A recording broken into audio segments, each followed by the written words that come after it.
Welcome all my family and all my friends to the Teen Zone. Oh yeah, yeah. It's been a while since you smiled, but you're here now. Let's get going. I got my.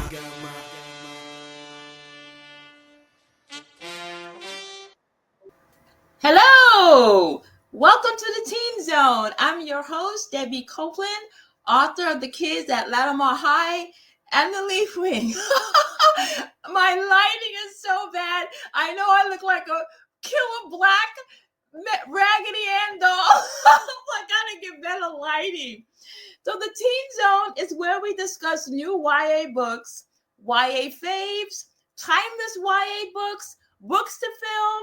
We will also interview authors, which includes debut authors, indie authors, and traditionally published authors as well. So if you're a YA author and you have an amazing book and you're interested in being on the show, shoot me an email.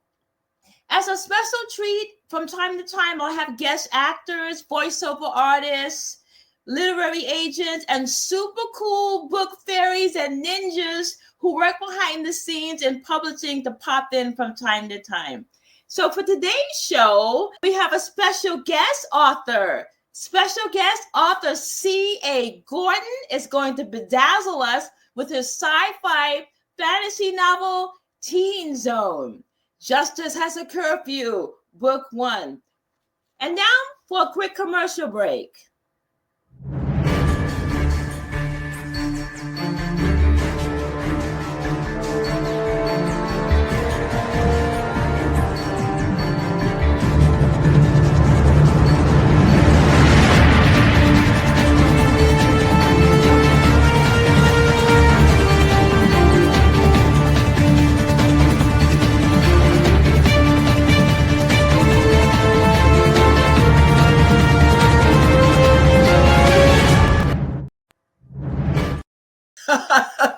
Sorry, I'm a little rusty. It's actually been 4 years since I've hosted the Teen Zone.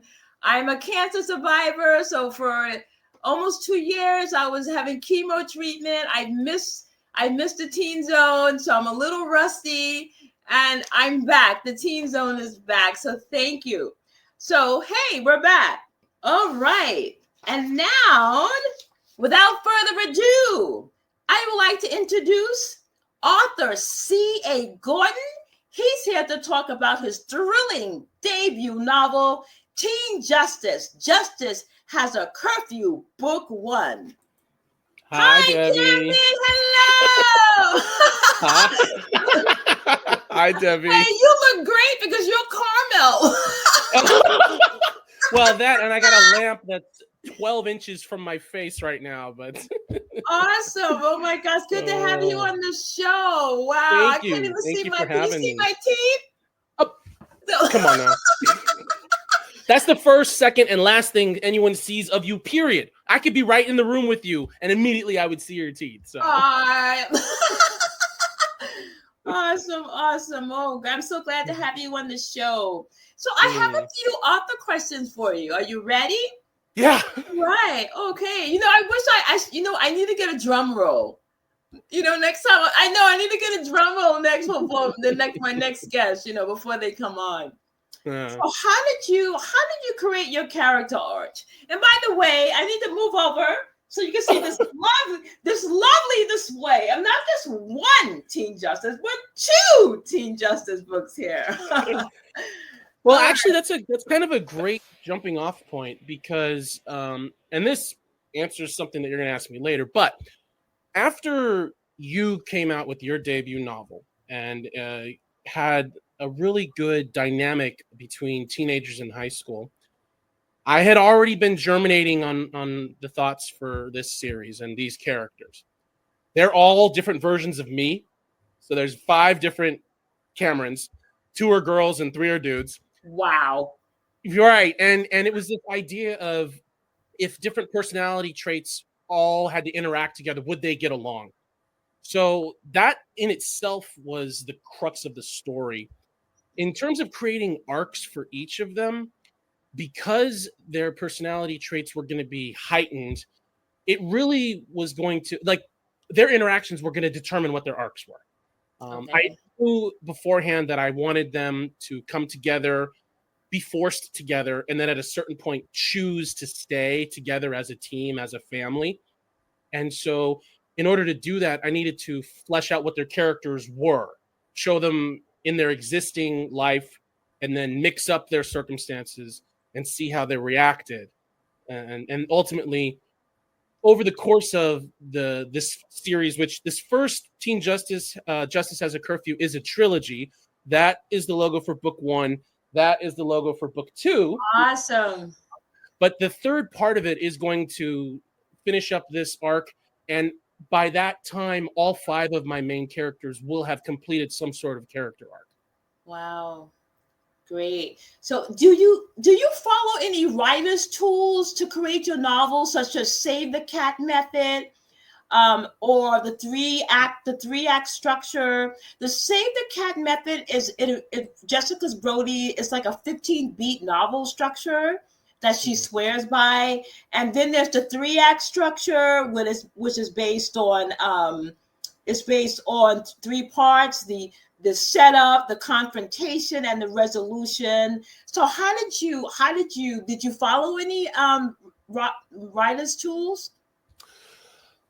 Yes, and well, the short answer is yes. The 3-act structure is something that predates all of us, right? It just took us forever to find out what that was. I know that Joseph Campbell was also a strong influence in what the story structure was, a hero's journey and all of those things. But honestly, when I sat down and said, I want this to become something more than just me writing adventures of these kids and telling a story, the only writer's tool that I purchased was the Complete Idiot's Guide to Publishing Science Fiction. Okay. You remember the orange? There was the Dummies Guide or something for Dummies. That was the yellow and black one. And then the other one was the orange one, the Complete Idiot's Guide. And so I got that, and it introduced me to all of those concepts. I am familiar with Save the Cat. I'm also familiar with Chekhov's gun and how you set up and pay off. Especially with mystery thrillers. Yeah. Mm-hmm. And then in terms of creating a structure, because this first arc is its own story broken up into 3 separate books, I had the ability to tell one larger story and split it up into 3 acts. But within each of those 3 acts, each novel itself has, for the most part, a clear beginning, middle, and end. Mm-hmm. Wow, great. So you don't. So just a little bit. You don't really follow. You to me, it seems like you're more of an authentic, just kind of a natural, authentic writer. Which brings me to my next question: do you consider yourself a pantser, a plotter, or a plancer? So there's 3 different types of writers. There's a pantser, then there's a plotter, and there's the plancer. So a pantser is a person who they're just totally gifted. They don't need to plot or plan anything. They're just writing from the seat of their pants. Get it? Pantser. And it just comes out of them. So that's a pantser. Then we have a plotter. A plotter is someone who makes an outline and a synopsis, and details like that. And then we have a plancer, which is kind of in between. You're kind of authentic and spontaneous, and you have maybe a little outline or a little synopsis or something. So what do you consider yourself? A pantser, plotter, or plancer? I consider myself a plantser because I do like the scaffolding of a story. I did create an outline, but that only came after I was a pantser, in that I sat down and I said, I want this to happen. I want this person to say this thing. And I just did that over and over and over until I had enough material. And then I said, well, there needs to be some sort of structure to this. And that's when using those tools and other tools came into play, of figuring out how scenes or moments or character moments or bits of dialogue could be a cohesive storyline. So I do create an outline. But then when it comes time to sitting down and drafting chapters, that's where the pantsing That's where the pantsing side comes into play, because I allow room for spontaneity with dialogue. Right. If the scene has to move from a point A to B to C, that I'm going to follow my outline pretty strictly. But there's room for moments of improvisation and for inspiration.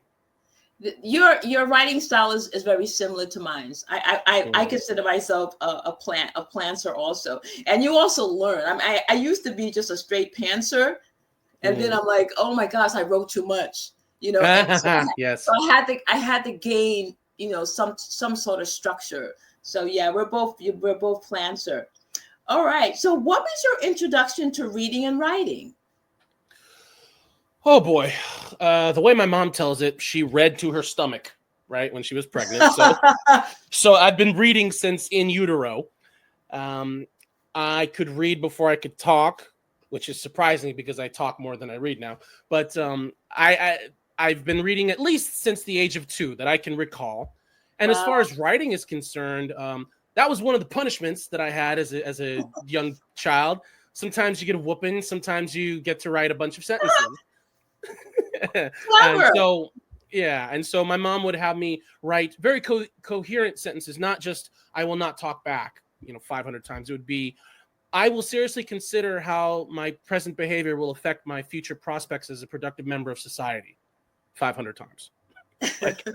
So by the time I was in middle school, I was very familiar with. I developed the muscle memory for writing very well, so that when I started learning the rules of English literature and started finding out what authors and stuff I liked, then it just became a bit easier for me to get into the practice of writing. Amazing. Great parenting. Very clever what your mom did. What are some of your favorite books, and who are your favorite authors? I love. Is that your dog? Whose dog? Wishes. That's our. We got a dog now. He's kind of a dog. Oh. That's not him. That's our neighbor doing his thing. Ours is downstairs going. How cute. I love the Sherlock Holmes novels. So Sir Arthur Conan Doyle is a great author, because he's able to go way and develop things that you think, why am I reading this? Sherlock Holmes isn't. I'm 20 pages in and I haven't read the word Sherlock once, and then he somehow ties it all together at the end. In middle school, I was really drawn to the Animorphs series. I remember when I was younger. I remember that. Yeah, and I also loved the Nancy Drew series and the Hardy Boys. So a lot of mystery novels and things that were that way. Now I'm a fan of Michael Crichton, but I really enjoy movie novelizations, right? So because sometimes, actually, I think it's an art to translate a screenplay into a novel, or vice versa. So a lot of the books that I have enjoyed have either become films or were films that were turned into novels as well. I love that. I love books of film, and I like to see how effective it's going to be. Is it going to be a fail or is it going to be a win? I'm like, oh, they left a lot of things out. Well, one example of where a movie is better than the book is Forrest Gump. There was originally a book in the 80s about this character and the journey that he took, but his character and the story was nothing like what we were presented with on screen. And from all accounts by the writers and the filmmakers, the movie does way better job of capturing the essence of the author's intent than the original source material would be. So sometimes it's a benefit. Other times it's a challenge. My wife is a fan of the Divergent series, and she had the books first, and I believe she saw all the movies. And that's when you can start like picking and choosing, like, this one was better, this one was not. So I think it's either or. Amazing. So what are your creative influences? Not just books, but movies, TV, even music.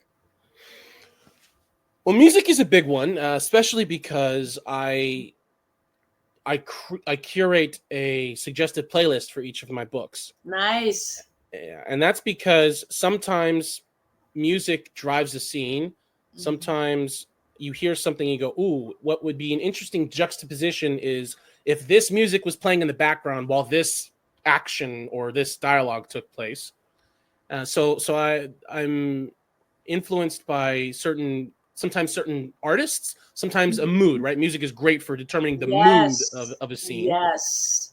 Certainly movies, and maybe not movies in general, but the cinematic screenwriting process. I try to convey the words in my novels the way that your eyes and ears would experience watching a film. And that's a tall order sometimes, right? Because that's why there are different forms of media, because movies can do certain things that books can't, and vice versa.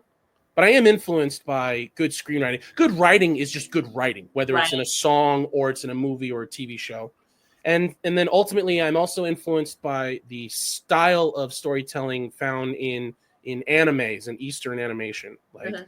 there's something about being able to tell a very long story or to introduce lots of different characters without necessarily being burdened with satisfying a short attention span.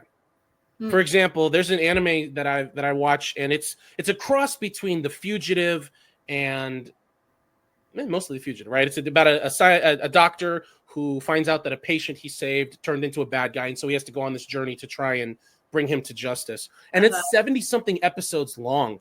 But Wow. what's cool about it is there are some episodes that don't feature the main character, this doctor. Like, Really? it'll be a side character, and they'll devote an entire episode, so 26 minutes of animation, to telling a story that has nothing to do with the main character until they feature him 6 episodes later. And so 6 episodes later? Wow. yeah, I love that. And that's Wow. why I chose the format of the novel, because I have 5 main characters. Between them, they have 1, 2, 3, 4, 5, 6 parents, 7 almost. And then I have a set of secondary and then tertiary characters.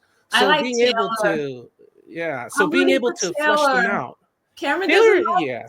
Cameron's in love with the other girl, though. I like Taylor. I'm rooting for Taylor. Yes, as you should. Taylor's good stuff. Taylor's good stuff. I noticed your writing style. Your writing style is very visual, and sometimes I feel like when I was reading your book, like I was reading a screenplay.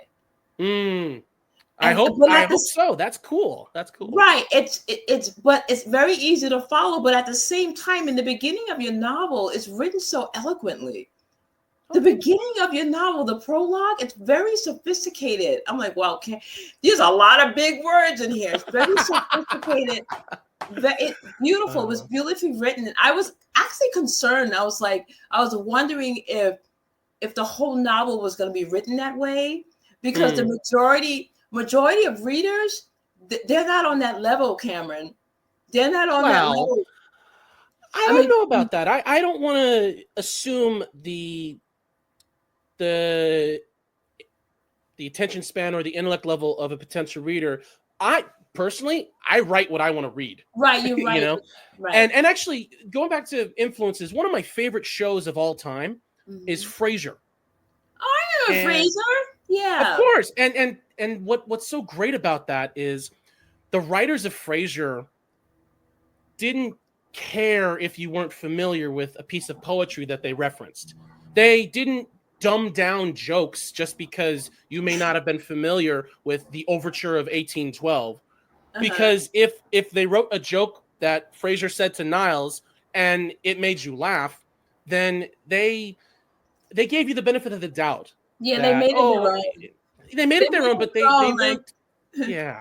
And so I feel the same way. I recognize that because the story content primarily surrounds adolescence, that the core audience may not yet be at the writing or reading comprehension of the characters themselves. But at the same time, most YA, as you can attest to, is now being read by adults. Like, because they were kids that grew up and still liked reading. I still read YA.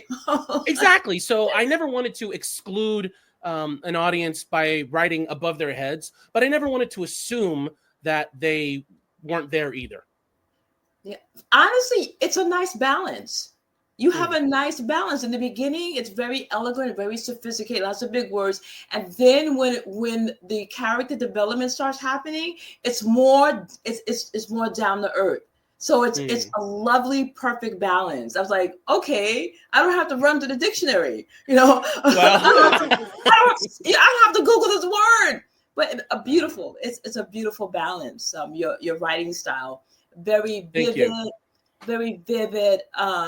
just down to earth and sophisticated. Love it. All right, let's move on to the next question. Oh, you have something to say? Go ahead. No, I was just thinking that in terms of pacing, right? That big words slow down the pace, and so trying to get that delicate balance between being descriptive and comprehensive, yet allowing characters to interact in real time. That was an exercise in the pacing of the story. So I was conscious of that. Yeah, pacing is very important. You've done well. The pacing is good. All right. Because it doesn't drag. I mean, I read novels that drag, and I'm like, I can't finish this. And it's all about pacing. You need to have a quick pacing or a nice balanced pacing, so the reader won't stop reading, but your pacing is very good. All right. So were there any specific historical or societal influences that shaped your story, Teen Justice? Yes. So originally it was going to be 5 kids who went out and fought crime, and they didn't have superpowers or any of that, because there's a whole set of issues that come when you decide to give people abilities, right? There's going to be societal fallout. There's going to be exposition. There's going to need to be some level of justification, because living in now with superhero movies and dialogue being part of the common, what we're presented with all the time, there's a certain level of expectation that fans or readers of that genre of sci-fi expect, right? There's a certain level of authenticity. However, when I created these kids, it was right before the attacks on 9/11. And so when I was creating the main story, I needed to have a constant source of antagonists. So I decided, okay, originally it was going to be a special division of the police that were focused on these people with these abilities. And then a couple years after 9/11, the Department of Homeland Security was formed, and it was vague and broad, and the reach that they had. And there was really a lot of fear as to what the limits of their power were. Yeah. And so I decided, okay. Similar to the kids at Latimar High, I created the nexus of these stories in the early 2000s. And so that was fresh on everyone's mind. So I decided let's use the Department of Homeland Security and then create that special branch. And then also, because of the science part of it, the authenticity level of it, the Human Genome Project had started in 1990 or the early 1990s. And it was supposed to be a very long process involving multiple scientists around the world trying to map the entire human genome. And they finished a little bit early. And so I decided to use that as a jumping off point for creating a key element in the story, which was during this project, they discovered the gene that determines personality. Wow. And so using a little bit of real science and then adding the fiction to it, and then using some contemporary historical events to justify the reason why there would be an increased presence of law enforcement. That's how I came up with the elements of Teen Justice. This genius. So the fear and discrimination faced by your characters parallel real life issues. What message were you aiming to convey through these themes? I wasn't trying to convey a message. This was literally the natural consequences of telling a story with those elements, right? The X-Men for 60 plus years have been the poster child for discrimination, whether that be against people of a different ethnic background or a different socioeconomic strata or any other things. They've fished that lake pretty dry.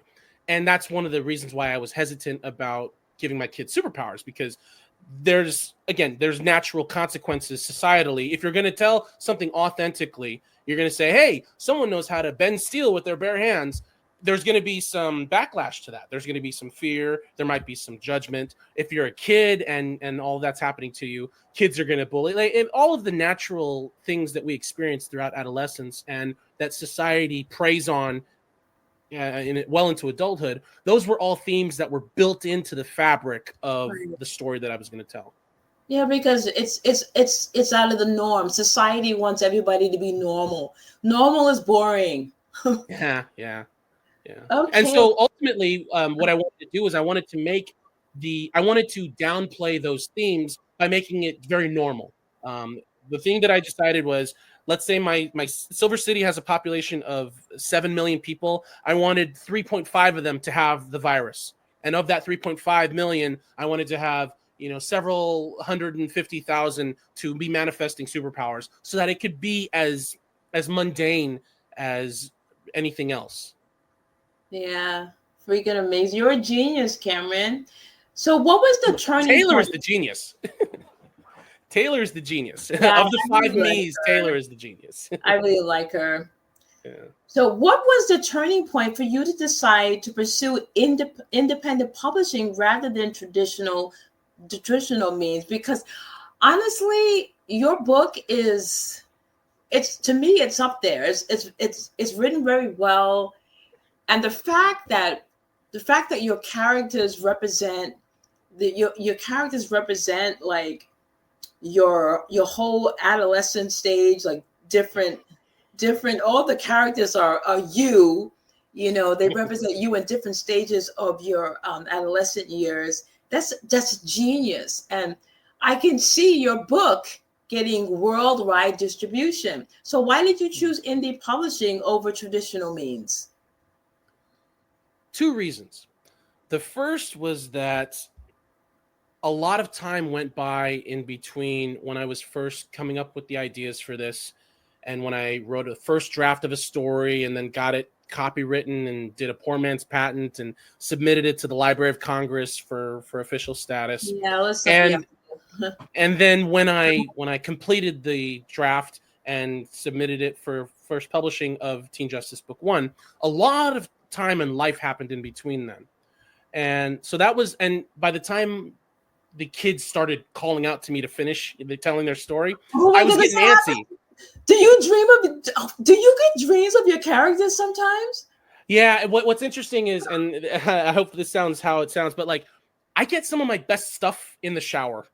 Like I'll come up with a piece of dialogue or an action sequence cool. while I'm getting ready in the morning, or as commonly, right when I put my head on the pillow and turn the lights off, it's like, and sleep. Nope. And then you gotta get up and write it down. Then you get up and write it down so you don't lose it. Oh my God. I have to, otherwise it's gibberish.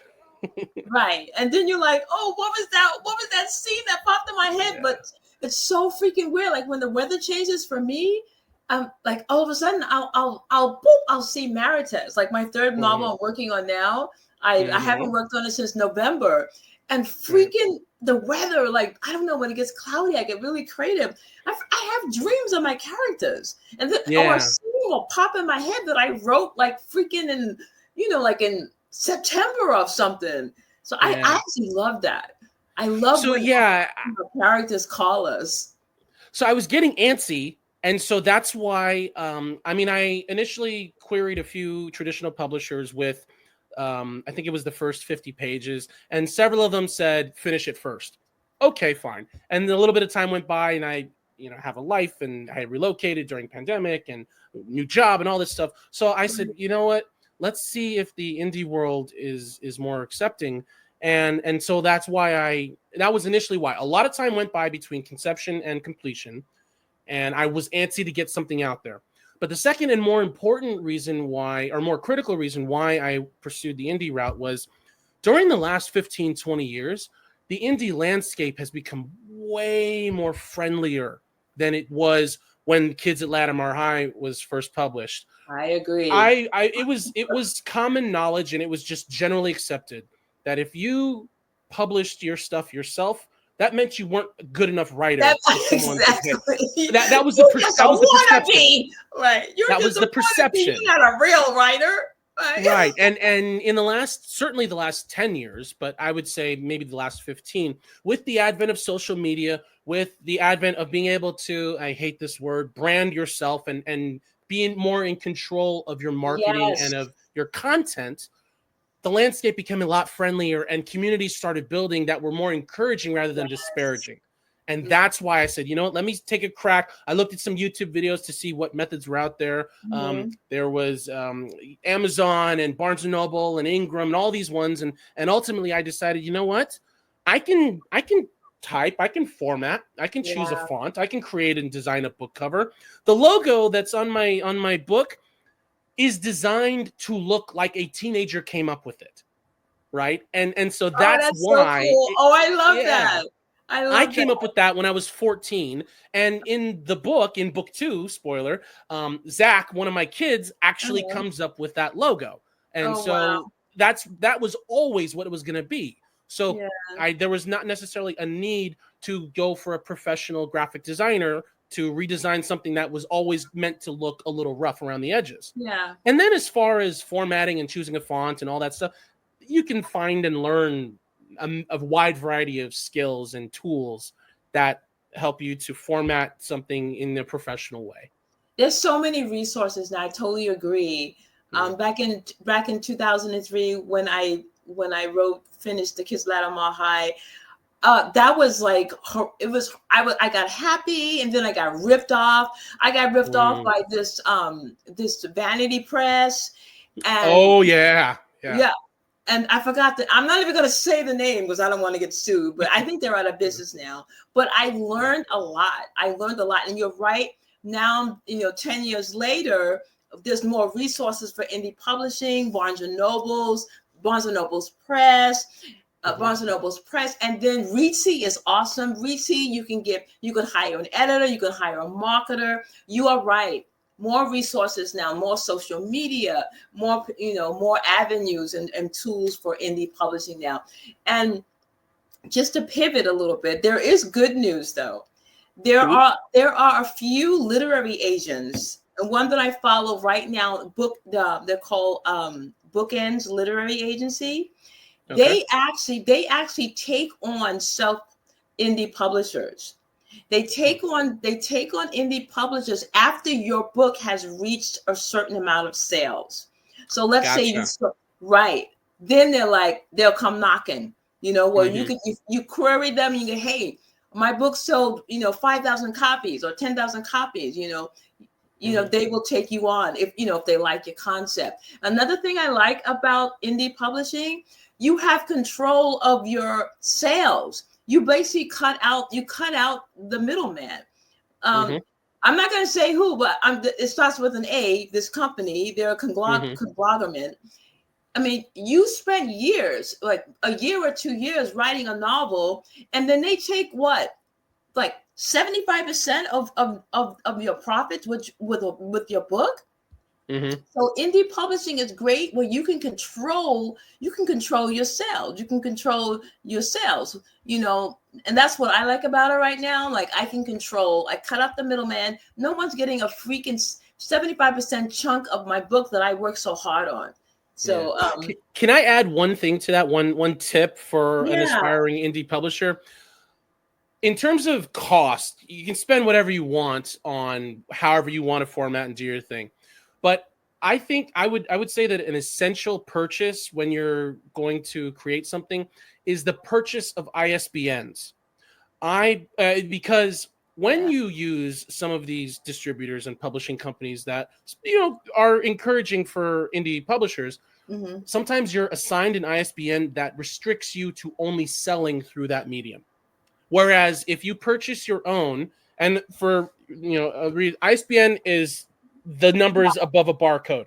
Right? I still have my 20. Yes, I bought a 10-pack, which means I could essentially I could release 10 different versions of book one. Exactly. I could release a paperback, a hardback, an audiobook of book one. And you have all your ESPNs, yes. Or I could do up to 9 or 10 different versions of different stories. But I would say that that's an essential tool that's an essential purchase. It's kind of, it's a necessary startup cost if you want to retain complete creator control of that work.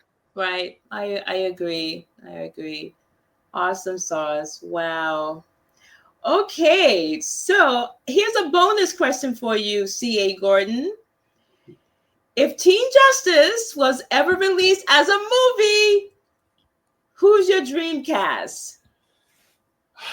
It's so hard because when I first came out with it, a lot of because it's teenagers, they would have had to have been teenagers that were my age at the time. Yeah, I know. And we're getting old. So I don't know who's now. Like I don't pay too much attention to who the young stars are now. But I would say, I mean, Dreamcast is no limits, right?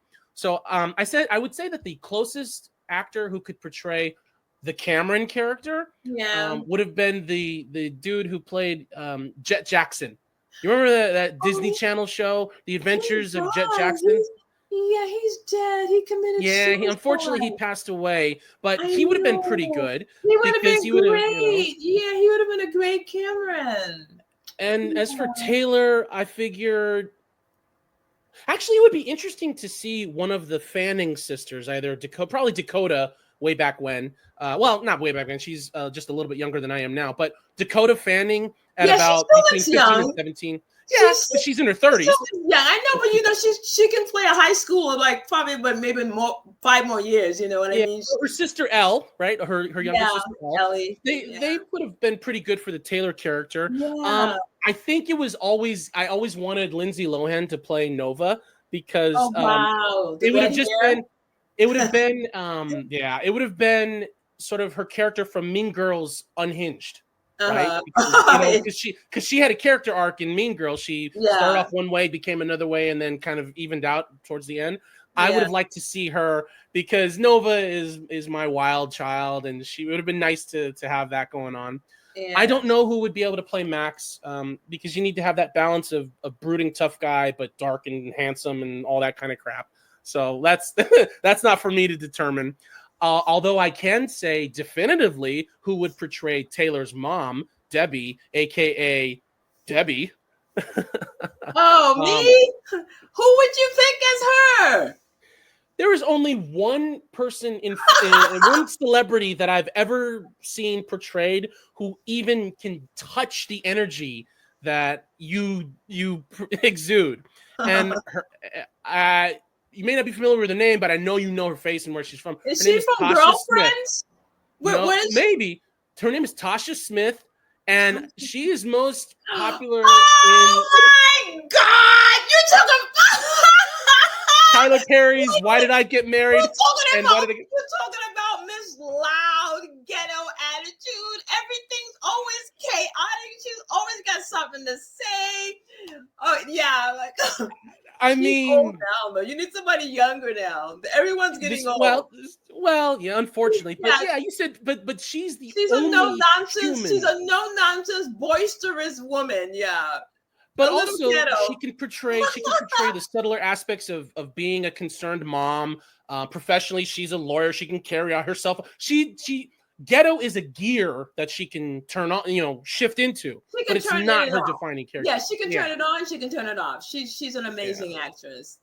She's an amazing actress. Great. And I always thought that either Jackie Harris or Kim Whitley would play my mom. Would play LaTanya. Oh yeah. So that's a kind of cool cast. Those are awesome picks. Really good picks. All right, Cameron, author C.A. Gordon, can you give us the honor and read a chapter from your novel? Sure.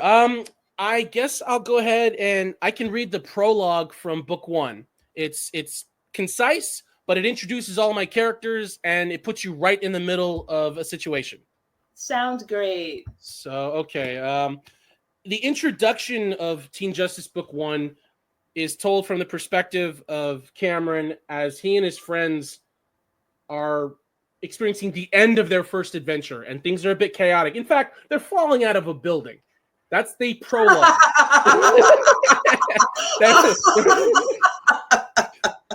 So that's the introduction. The prologue takes us into that scene. So I'll go ahead and start with the prologue of Teen Justice. Justice has a Curfew Book One. Let me move over so they can see your books lined up there. I can do okay. Let's move the mic over here so that it's talking. Okay. Prologue. Center for Anthrax Research and Treatment. Keaton Layer, 10:13 p.m. I'm going to pause and say each chapter gives you a location and a time. So this is the building, Keaton Layer. The city is structured in 5 layers. They're named after different actors who portrayed Batman, and it's 10:13 at night. So there we go. A pair of artisan high heels clattered to the sparkling terrazzo floor as the woman bounded, barefoot, down the hallway and cut a hard right at the corner. She continued down another darkened corridor, moving faster than the overhead motion lights could sense. Only a glimpse of her cobalt velvet evening gown was illuminated as she reached her destination, an innocuous door labeled Control. Shuffling a designer clutch beneath one armpit, she yanked the opera glove off her light brown left hand and grabbed the door handle. The fingerprint scanner took a few seconds to recognize her, and even though she understood the delay, this was, after all, the first time she'd ever been to this room, indeed this entire wing of the building, those seconds seemed to crawl into eternity. She knew they were following her. She also knew they would catch her.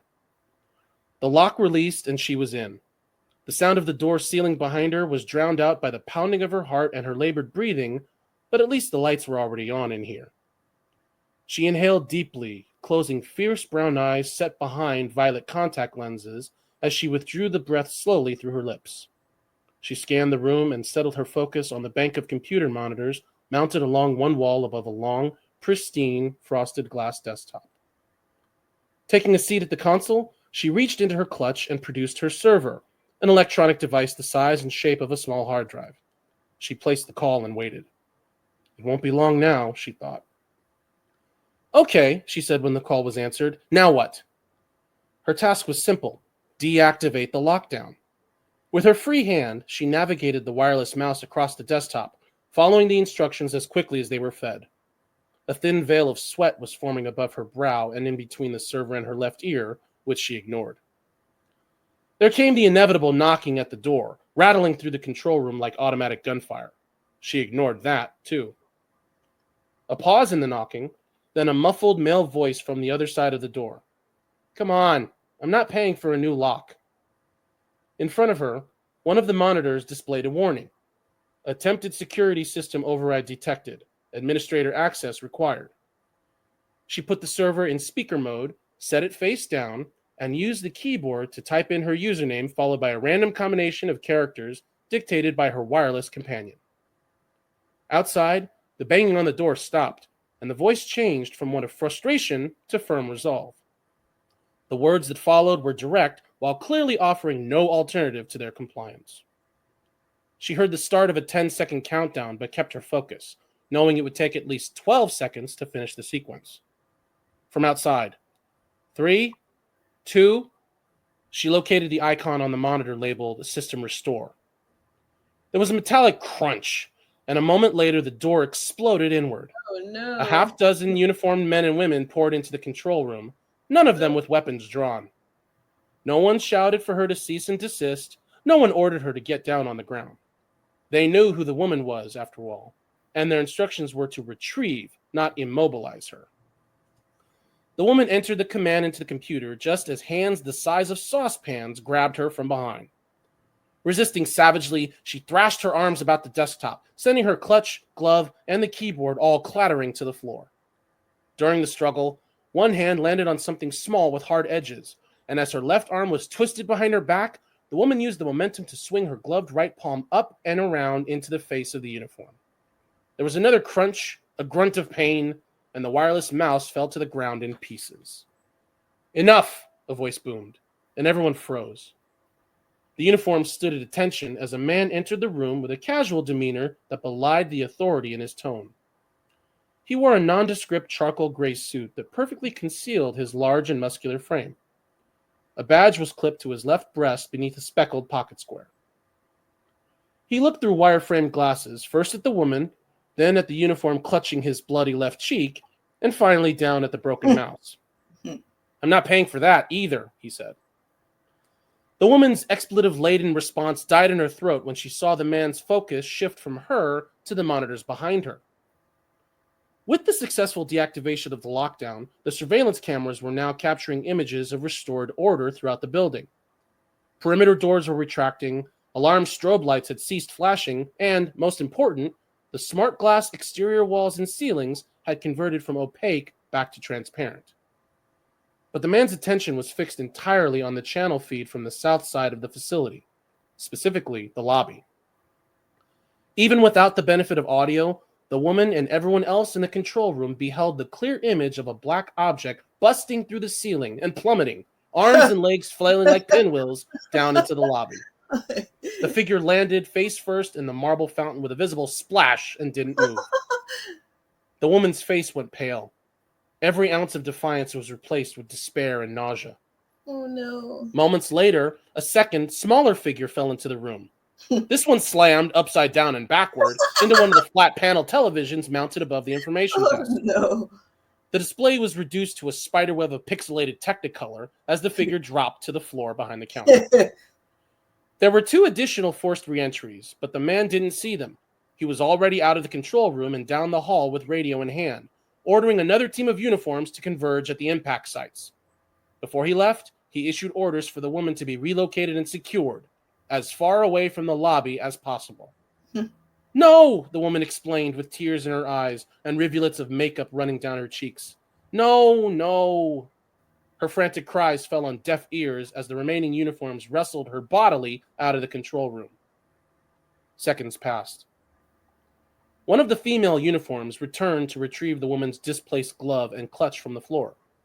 She spared a coveting gaze at the accessory before dismissing the sensation and turned to leave. At the very last moment, she remembered to grab the woman's server from the desktop. The call was still active, although the woman's companion had wisely chosen to keep quiet throughout the proceedings.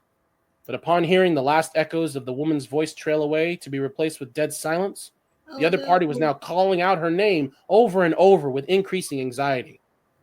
Without a second thought, the uniform killed the call. He fell hard, but not the first and not the hardest. Oh, no. The glass ceiling of the center's southern entrance showered inward like diamonds as the teen's body plummeted at a 40-degree angle into the pool at the base of the fountain. The tattered vestiges of his black twalium-reinforced garb barely protected the bones in his body, in particular his partially concealed face and skull, from fracturing upon contact with the gleaming white marble of the statue. Yikes. The water was warm, but the teen was not conscious of enjoying it. Then a second, similarly dressed adolescent turned one of the lobby's welcome video monitors into a broken wall ornament. He remained embedded in the television screen just long enough to let out a quick yelp before dislodging, completing his fall behind the check-in desk. His limp body bounced off the countertop and down to the carpeted floor, scattering the mop of burnt sienna hair across his face. Oh, no. The third teen, a girl, managed with great effort to control her descent. Somewhat. A split second earlier, her piercing shriek excised a large, neatly perfect circular hole in the roof. The girl mustered the wherewithal to twist her body in the precise manner to avoid the razor-sharp glass edges. She even slowed in midair and glided down into the center of the lobby with the visage and grace of a black swan, one adorned with a crown of mid-length auburn hair. The small black cape attached to her shoulders fluttered behind her like a liquid shadow as she touched down in a haphazard crouch, both knees bent to soften the landing. The maneuver certainly wouldn't win an Olympic medal, but it would suffice. So witty. The girl rose slowly to her feet and shook her head a few times, trying a way to clear the melancholic fog. And that's when the fourth teen, another girl, crashed into the lobby and landed directly on top of her with a loud thud. She fell last, and she fell the hardest. The pain was so intense, it knocked the very taste from their mouths. The caped redhead was a crumpled pile of bruises trapped beneath the squirming, lean form of the other girl, a blonde with light gray eyes hidden beneath a pair of cracked goggles. She finally rolled off to one side, grasping her lower back. Ow, ow, ouch, ouch, owie, ouch, ow, was all the blonde could get out, while her companion turned reluctant seat cushion, groaned, and tried to regain her footing. She did not succeed. The first teen's head shot up out of the water, and he gasped for air, just in time to see a dozen DHS-EX agents flood the lobby. They surrounded the fountain, the information desk, and the two girls. None of the agents took any chances with the teens. Each was restrained according to the estimated threat level he or she posed. For the first teen, who was busy hacking up a gallon of water out of his lungs, they used a simple set of interlaced plastic cable ties around his wrists. The second boy began to stir, and an agent immediately sprayed him with a burst from a nearby fire extinguisher before securing him with electronic cuffs. Oh, no. Before the redhead could open her mouth, a thick metal collar was slapped around her throat. Man. There was a soft beep, and instantly she felt the phonatory muscles of her larynx freeze in mid-abduction. Love the She could gadgets. still breathe, but any ability to produce sounds was effectively crippled. Meanwhile, the blonde's tailbone had nearly been crushed in the fall. But once upright, she could still easily outrun any agent foolish enough to try and restrain her by force. So, before she even got to her feet, one of the agents simply grabbed her goggles, pulled them back by the rubber straps, and released. The frame smacked into the blonde's face, stars exploded in front of her eyes, and she slumped. The extraction was over as quickly as it had begun. The agents gathered their captives and carried them out of the lobby. It was a moderate-sized conference room rather than an interrogation chamber. The agents led the teens inside before lining the walls like roaches scurrying at the flick of a light switch. A calm and warm atmosphere was a welcome contrast to the sterile fluorescence of the lobby. The teens were deposited into ergonomic office chairs situated around an oblong table. The first teen removed what was left of the mask covering his face and head and was blinking rapidly, trying to regain his orientation, while the second boy was vigorously shaking the remnants of the fire-retardant powder out of his large mane. If the redhead seated next to him could speak, she'd doubtless be screaming at him in irritation. As it happened, though, the loudest sound in the room came from the blonde, who had awakened and was emitting a low, steady wheeze. Her matte black-covered chest rose and fell in a short, staccato rhythm. DHS Special Agent George Anderson sat at the head of the table, one hand absently twirling a yellow albuterol inhaler with an orange cap on the tabletop. With his other hand, he scrolled through the data in his server. After a few moments, he stopped twirling and slid the inhaler down the length of the table toward the blonde. It was intercepted by the first teen, who snatched it up and inspected it dubiously. He popped out the aerosol canister and checked the mouthpiece, checking for signs of tampering. His gloved fingers finally registered a small imprint of the letters T and A on the inside of the container, and his suspicion erased a fraction. "Don't worry," Anderson said reassuringly. "It's hers." The teen kept his almond-shaped brown eyes locked on Anderson's as he slid the inhaler the rest of the way to its owner. "It's yours," he confirmed to her in a neutral tone. The blonde tried her best to not leap for the medication. She was painfully aware of how long it had been since she needed a rescue dose, and the accompanying struggle to keep the shame from showing on her face. She pressed down on the canister and inhaled deeply, holding her breath for a few seconds to allow the albuterol to fully dilate the bronchioles in her lungs. Finally, her eyes closed as she withdrew the breath from her lips. While she repeated the process, Anderson switched on his server's recorder and addressed the group. "Okay, let's do this. My name is George Anderson. I'm the special agent in charge of the Department of Homeland Security's Enhanced Investigation Division assigned to Silver City, DHS-EX for short. The four of you have been positively identified as..." Anderson pointed to each teen as he read off their names in succession. "Gordon, Cameron A., age 16. Andrews, Taylor M., age 16. Haynes, Zachary T., age 14. And Stevens, Melody, age 16. The redhead shot Anderson a venomous glare for the use of her given name. Anderson ignored the look and added, "No middle name indicated, but I'm told you answer to Nova. Is that correct?" Nova mouthed a silent middle finger at Anderson. "Before we begin," Anderson continued, "I am obligated to inform you of your rights in accordance with the EX axioms. First and foremost, as documented EX-positive minors, you may request but are not entitled to having a parent or approved adult guardian present during interviews. You may not request one during a formal interrogation, which obviously this isn't," Zach interjected sarcastically. "Of course it is," Anderson said, showing a trace of annoyance. "You know exactly what you did tonight. My boys and girls are still counting the dead next door, and that number includes several of their fellow agents." He made a motion indicating the uniforms against the walls. Every adult in this room right now is aching to bury the pieces of you in sandwich bags. How you answer my questions determines whether I let them. Zach said nothing, a rare phenomenon. Now, you may not request a parent or approved guardian during a formal interrogation. That being said, an exception is being made due to the unique circumstances surrounding the evening's events.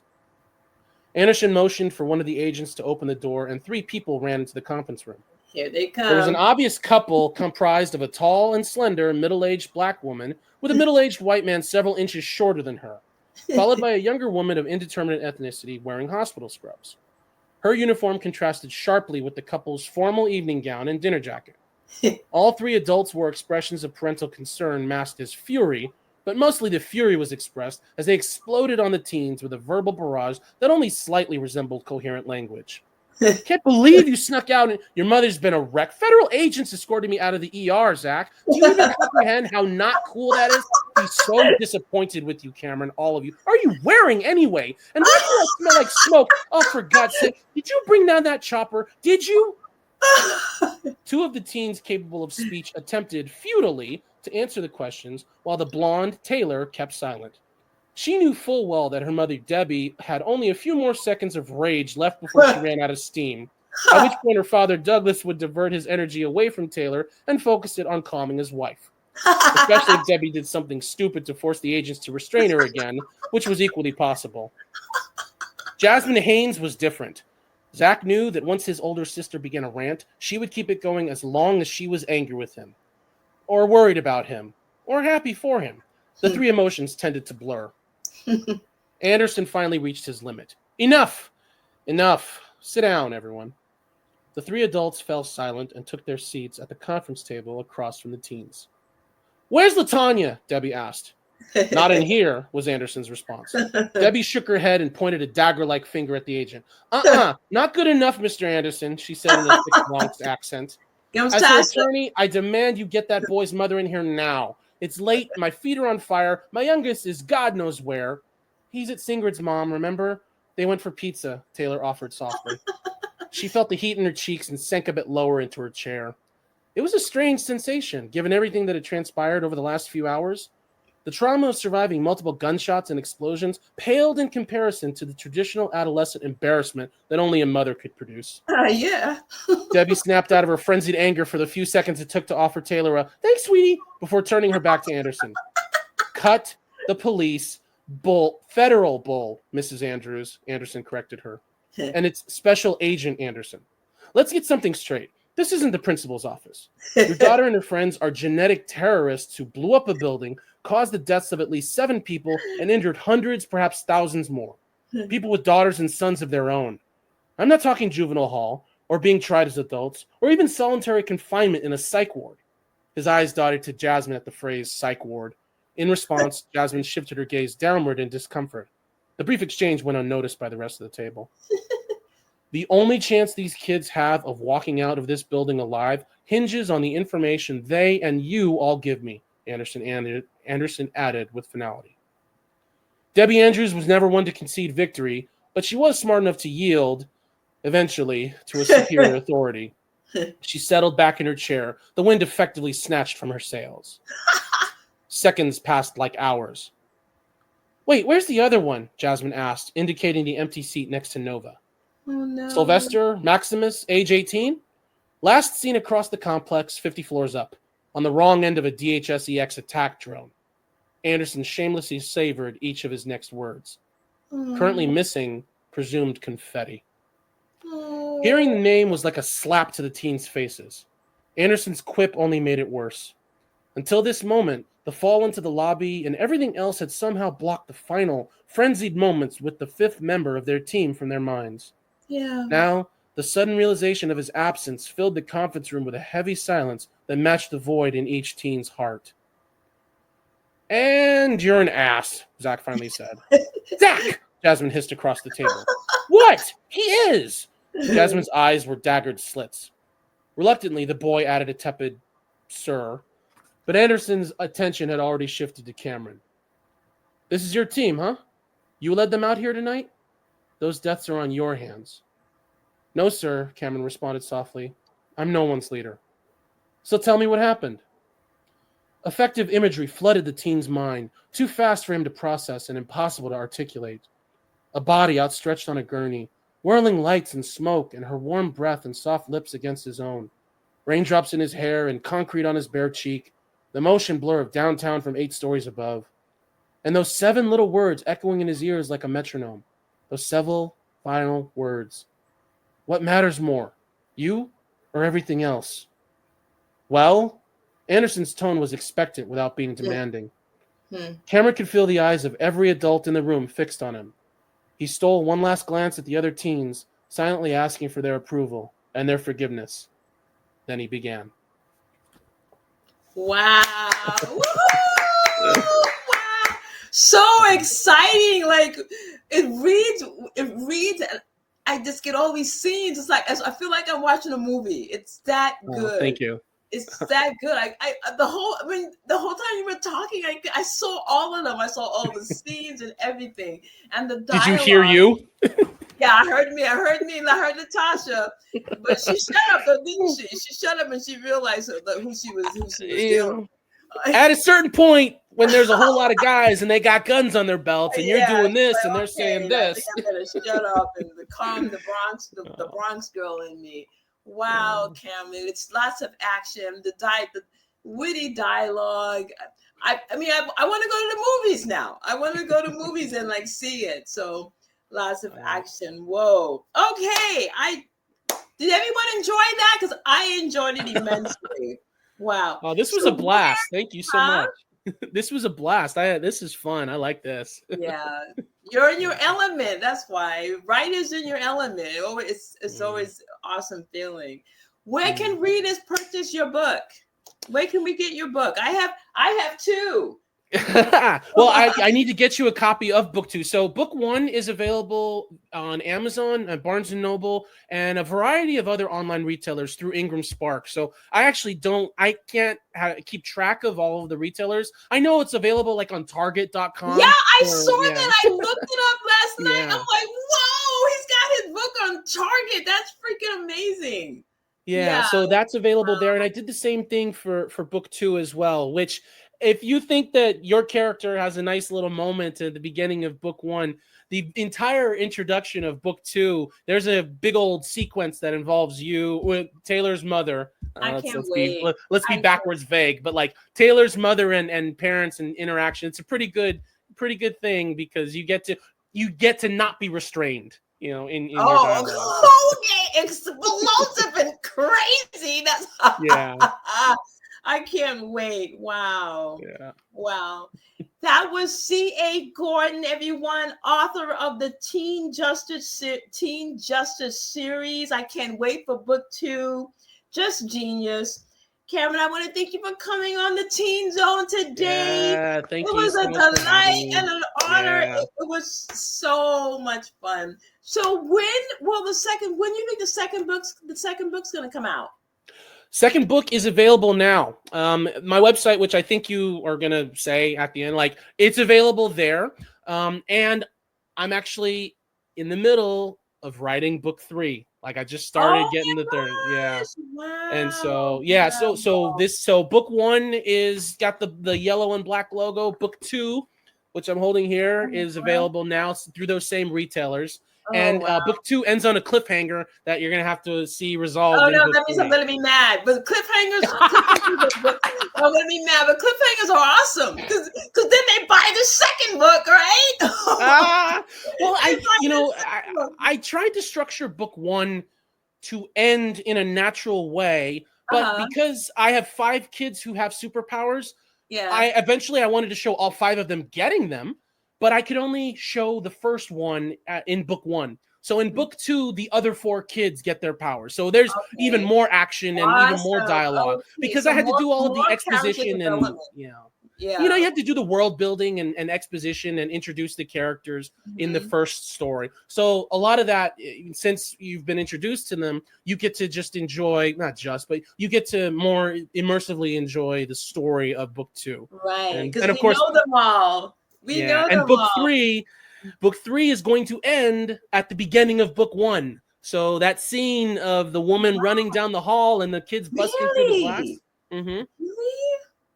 Yeah. I structured this, because I wanted to structure this similar to the way we like certain movies.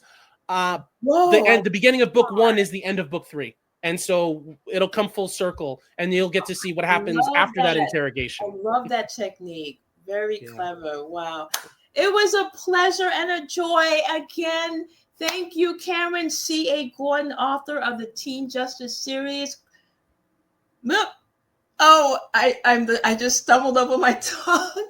Justice has a Curfew Book One.